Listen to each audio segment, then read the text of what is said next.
Hey, water signs. This is your reading for the first week of September. So, this is for Cancer, Scorpio, Pisces. So, let's jump in and see what Spirit's messages are for you for this first week of September. And I did set the table for some reason here with a sodalite and an orange calcite. So the sodalite is the blue point here on the table. And so water signs, I'm sensing that maybe there's something to do with your throat chakra this first week of September. And with the orange calcite, I'm sensing that this could have to do with your sacral chakra or maybe something with creative endeavors. I also have a jade Buddha here, so maybe something about healing, and then a dragonfly. And so I'm sensing a lot of intuition because these two stones are pendulums as well.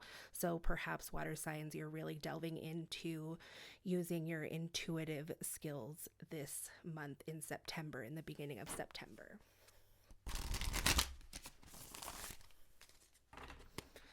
So Spirit, what else can you tell me for my water signs for this first week of September?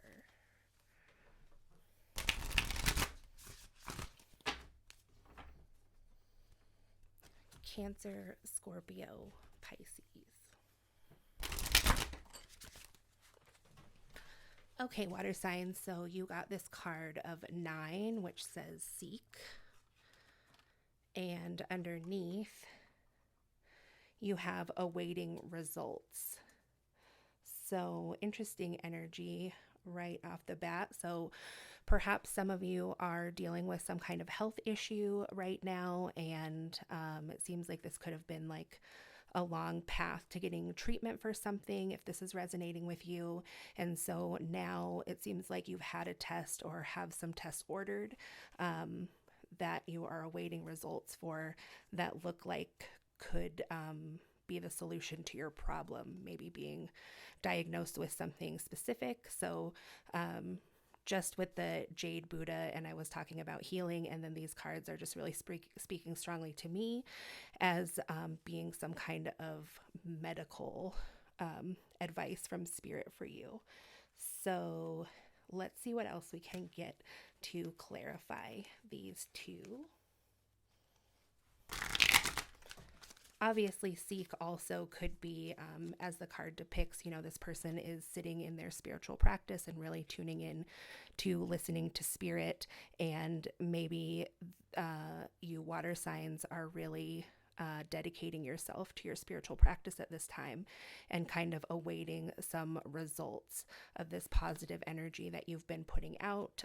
Maybe you've been doing some positive energy exchange with the earth, and so you could be waiting for something to grow out of this, some abundance to grow out of this, which isn't to mean that you are doing this spiritual practice just for the fruits of your labor, but it is true that when we do things like healing ourselves or healing the earth, that there often are gifts from Spirit that come along with that.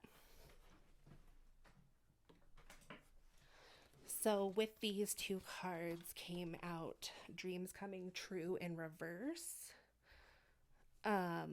So kind of taking a left turn here, what I'm getting from this is maybe somebody had been, going back to this medical situation, perhaps somebody had been had some kind of dream or premonition about this thing being wrong with them.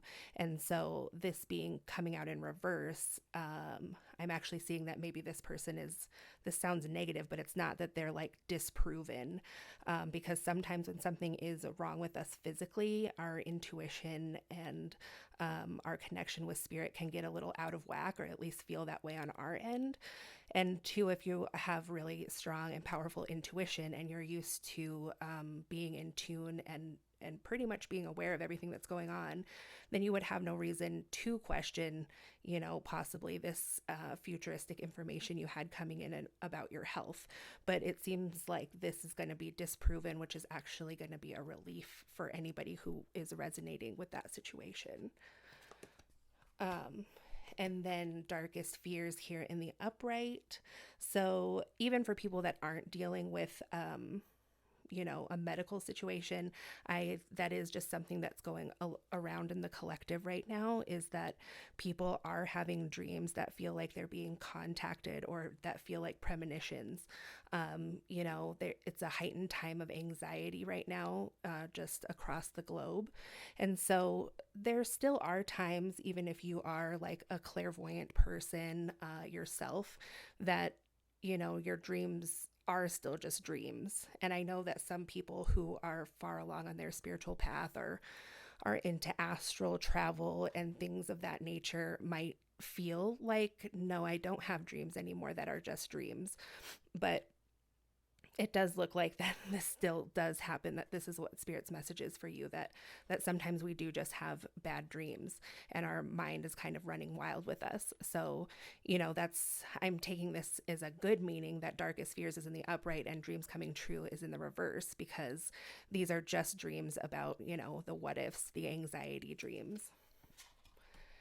And then on top of it all, we have crown chakra here. So that's very appropriate with the way that the reading was going, because you could be also overstimulated at this time from your crown chakra.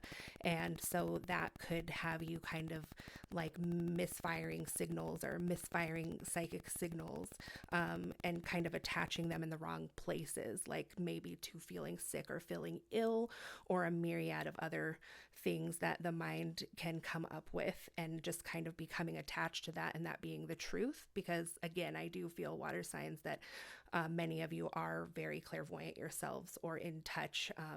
And so you probably are used to just really being able to trust your intuition without a fault. And so this isn't to say that you can't do that anymore or that your intuition is wrong. It's just like, there's just a lot of energies out there that are coming into our crown chakra, like everyone who is awakened or on the awakening journey. Just, there's a lot of information coming in, and it's just natural for us as humans to start attaching it to things, in our more personal life. And so they may be true, they may not be true. So what we can do though in this time is like to do, a practice that helps you feel protected in your crown chakra. I know a lot of people might feel pressured, like, I do feel light coming in intensely right now, and I want to stay open to it like 24/7, because I just want to learn as much as I can. But there is wisdom also in being able to take a break. And there's certainly wisdom in knowing how to protect yourself in your crown chakra and in your subtle body from just taking on any energy that's out there. And so discernment is a wonderful thing to develop in your spiritual practice.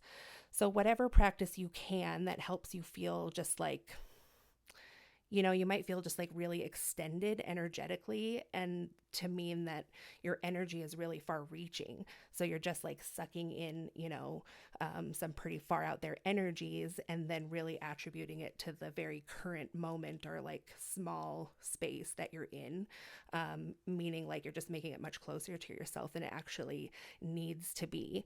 So there's all kinds of practices out there that can, help you just feel more secure. I don't really want to say guarded, just, make you feel more in control and standing in your power of that I can filter out things when I need to for my own health, So you can take a salt bath, just use 1 or 2 cups of salt and dissolve it in a warm bath. And don't rinse off after you take the bath. And this gives you like a mineral buffer on your skin that can help filter out, it's not even anybody's like direct energy, like, oh, I'm trying to block out Bill's energy from me. It's not like that. It's like, lower level vibrations that it just has skim over your body instead of you absorbing them, that, really have nothing to do with anything, that could just be agitating to your subtle body. And like I said, meditation, and then you can look into all kinds of different practices that could help you with these kinds of ascension symptoms, I'm going to say. So that's what I have for you, water signs. Thanks a bunch for watching. If you haven't had a chance, please like and subscribe to the channel. I'd really appreciate it. And then you can see more videos like this, and I'll talk to you soon. Thanks.